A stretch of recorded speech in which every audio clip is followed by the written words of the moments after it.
it's rush hour. That's why there's so many people on the train right now. It's really packed, but you know, it's better than being in a car.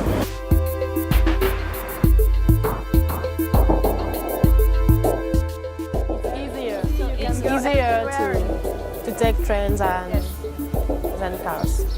In Paris, we don't have the need to use a car because we can use bike and we can use the bus or the train or just walk. I don't have a car. Je n'ai pas de voiture. Bibliothèque François Mitterrand. I know the flight takes 2 hours, but the whole thing for me, from one home to the other, is 7 hours. So this one is 18, so the thing is, I know it's much more, but I'm relaxed.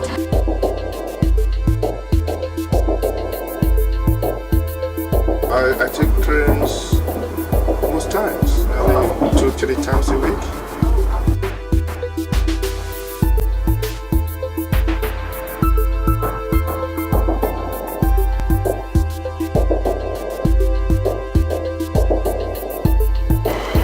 Here we go, there's the train.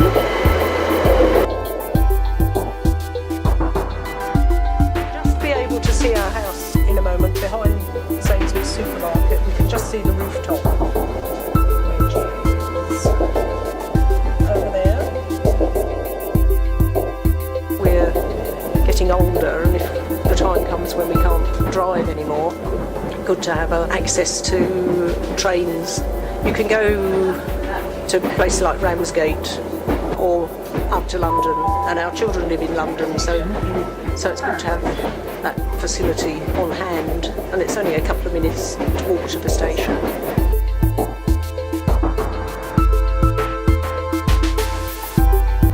I love driving, absolutely. I think driving is great, and it's my quiet social space. I don't even have a hands-free mobile telephone set. But if I'm going from A to B for a meeting or to give a presentation or whatever it is, I actually quite prefer to take the train because it's useful time, and you can relax, you can walk up and down the carriage, you can go and get yourself a cup of coffee, all of those things that you can't do in the car, and also you can depend on it.